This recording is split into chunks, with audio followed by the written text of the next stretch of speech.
बागानपारानि बास्का degree फरायसालिमाया दिनै गोदान फरायसा बरायनाय हाबाफारि लादों। नंगौ, दिनै बास्का डिग्री फरायसालिमानि गोदान फरायसा बरायनाय हाबाफारियाव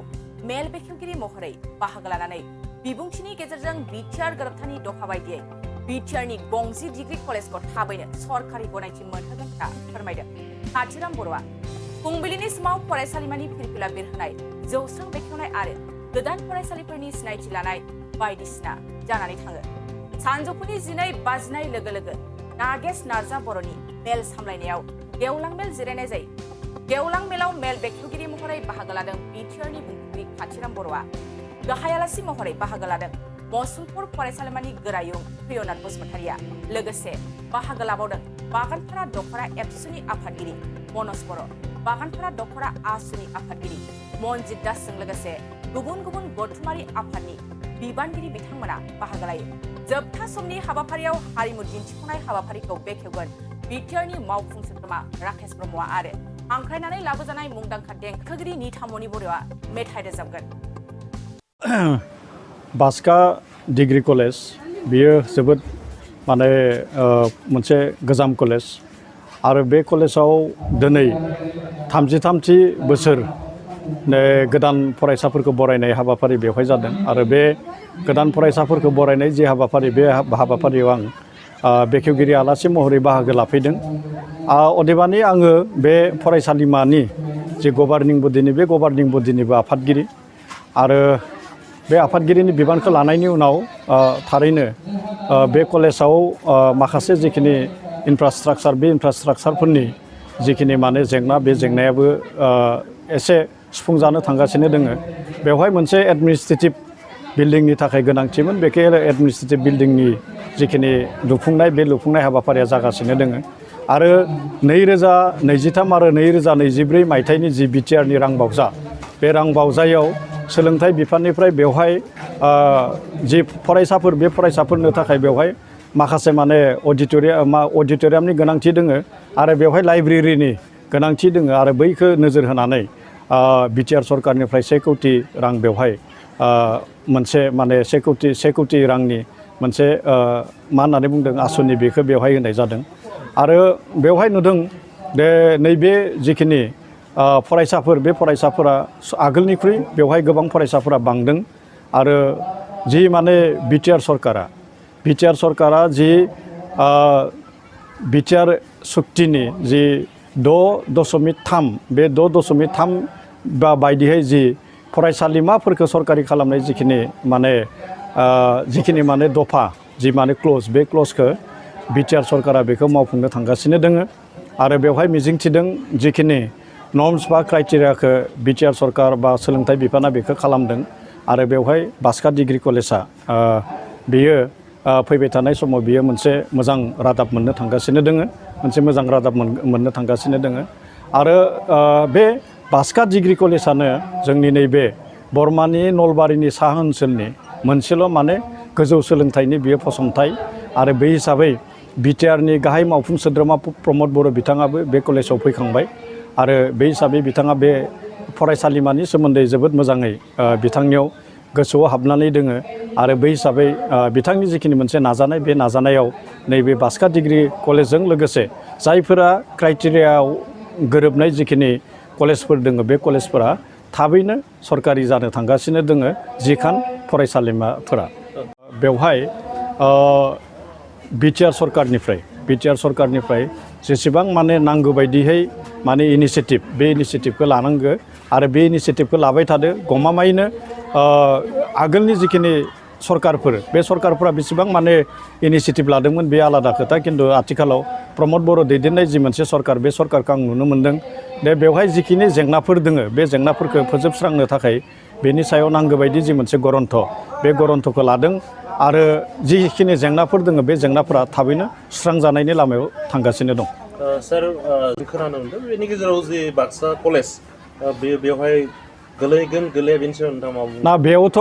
जोंहा आं एसे आगोलावसो बे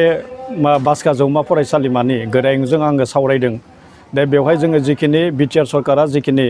माने क्राइटेरियाखौ थिग खालामनानै होदों आरो बे क्राइटेरियायाव बास्का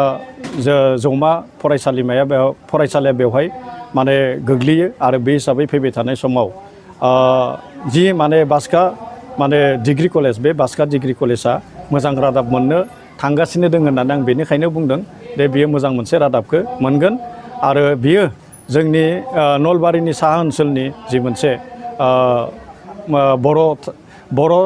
थागिबि ओनसोल बे ओनसोलाव बेयो मोनसे मोजां रादाबखौ मोनगोन होननानै आंबो मिजिंथिदों। बे बाक्सा डिग्री कलेजनि बेयो जाबाय 33थि गोदान फरायसाखौ बरायनाय हाबाफारि। आगोल बे बाक्सा डिग्री कलेजा 1987 एस्टाब्लिश्ड, नाथाय जोङो पारमिसन मोनदोंमोन 1991 मायथाइनिफ्राय। बे 1991 मायथाइनिफ्रायनो जुनियर कलेजजों लोगोसे थाफानानै जों फ्रेसार ससियेलखौ खुंबोदों। नाथाय गभर्नमेन्टनि थिननाय लेखा जोङो जुनियर आरो सिनियर गावस्रानो गोनां जादों आरो दा बाक्सा डिग्री कलेजा गावनो निजा मोनसे एडमिनिस्ट्रेटिभ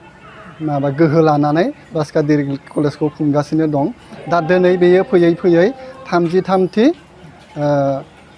फ्रेशमेन ससियेल डे। जोंनि बे फरायसालिमायाव आगोलनिख्रुइ फरायसानि अनजिमाया बांबोगासिनो दं आरो बेयाव जोंनि फोरोंगिरि बिथांमोनाबो जथेस्थ' त्याग खालामदों, जथेस्थ' सेक्रिफाइस खालामदों फरायसाफोरखौ मोजाङै सोलोंथाइ होनो थाखाय। जोंनि रिजाल्टफोरा गुबुन कलेजफोरनि रुजुनायाव बहुद मोजांसिन आरो बहुद मोजांसिन, माने 80%नि एबभआव जोंनि स्टुडेन्टसफोरा दासिमहालागै पास खालामदों। बबेबा मोनसे सेसनाव 100%बो पास खालामनाय दं जोंनिया। गतिके आं आसा खालामो फैगौ बोसोरफोराव जोंनि फरायसानि अनजिमाया आरोबाव बांबावगोन। दा जोंहा दङ प्राय 400 फरायसा दं जोंहा दा, आरो फैगौ बोसोरफोराव जोंनि रिजाल्टफोरखौ नायोब्ला जों बुंनो हायो मा जोंनि फरायसालिमायाव आरो फरायसानि अनजिमाया बांबावगोन। दिनैनि बे 33थि फ्रेशमेन ससियेल डेआव जोङो बे फ्रेशमेन ससियेलनि बे दरखंखौ बेखेवनो थाखाय जोङो 69 नं बरमा समस्तिनि MLA सारखौ हांख्रायदोंमोन, नाथाय बिथाङा देहा गाज्रिनि थाखाय गाव फैनो हायासै। बिथांनि रिप्रेजेन्टेटिभखौ जोंनिसिम हगार हरदों आरो बे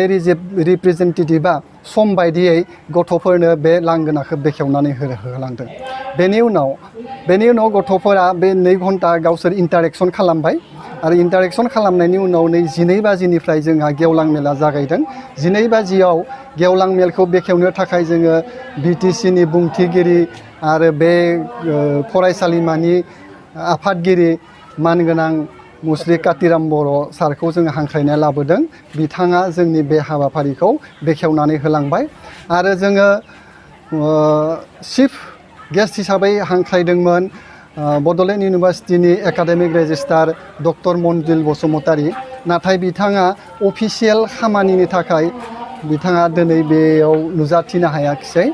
बेनिफ्राय थांखिजानाय बुंथि महरै जोङो हांख्रायनानै लाबोदों मुसलपुर जौमा फरायसालिमानि प्रिन्सिपाल डक्टर प्रियनाथ बसुमतारी आरो हांख्रायजानाय आलासियाव दङ जोंहा बे बाक्सा सिनियर सेकेन्डारिनि प्रिन्सिपाल भुसन चन्द्र शर्मा, आन्सलिक एबसुनि प्रेसिडेन्ट आफादगिरि मनज नार्जारि आरो आन्सलिक आसुनि आफादगिरि बिथांखौ हांख्रायदों आरो आदिबासि स्टुडेन्टस इउनियननि आफादगिरि बिथांखौ हांख्रायदों आरो अल आसाम स्टुडेन्टस इउनियननि आफादगिरिखौ हांख्रायदों। आरो जोबनायाव जोङो मोनाबिलियाव गथ'फोरखौ रंजानाय हिसाबै आरो खामानि मावनानै मेंनायखौ गोसोखौ गोजोनग्लायनाय हिसाबै मोनसे हारिमुवारि हाबाफारिबो लाखिनाय जादों। बेयाव जोङो बे जायगानि देंखोगिरि सीमा कसारिखौ हांख्रायदों आरो उदालगुरिनि नितामनि बर'खौ जोङो हांख्रायनानै लाबोदों। बिथांमोना जेब्ला एकर्ड जादोंमोन 2020नि 27 जानुवारि खालि, बे एकर्डआव दंखायोन मा 6.3 क्ल'जआव बिटिआर ओनसोलनि गासै एकाडेमिकेलि नन प्रभिन्सियेलाइज जाना थानाय इन्स्टिटिउसनफोरखौ निट बेसिसआव प्रभिन्सियेलाइज खालामगोन। बेनि बेस लानानैनो बिथांमोना बे 3 बोसोराव जथेस्थ' नाजाबोबाय थादों। बेफोरबायदिनो बिथांमोना आसाम गभर्नमेन्टजोंबो रायज्लायबाय, गोबां खेब रायज्लाय दा दिनै जोङो मोनसे जोबथि अबस्थायाव सफैदों होननानै जोंनो स्पिकार बिथाङा होनलांदों। बिथांमोना गिबियावनो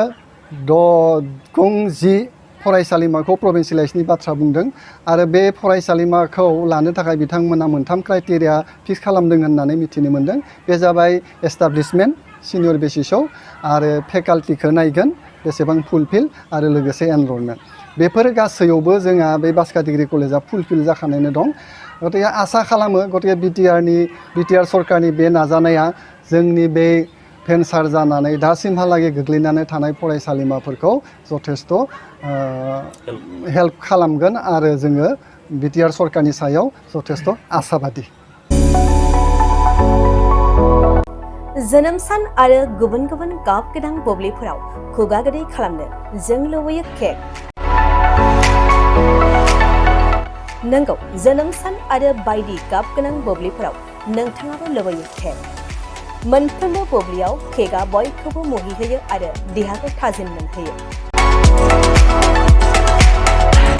बेबायदिनो क'क्राझार सहर डन बस्क' एचएस स्कुल र'डनि वार्ड नं 4 आव दं नोंथांखौ मुहिहोग्रा आरो थाजिम मोनहोग्रा गोथाव केक गोथार जोनोम सान फालिनाय बायदि गाब गोनां बुब्लिफोराव खुगा गोदै खालामनो नोंथाङा लांफैनो हागोन क'क्राझारनि बेकारि एन्ड कनफेक्शनारि रेस्टुरेन्टआव गोरबो सोलेर थाजिम मोनहोग्रा मेजेरनाय गोथाव केक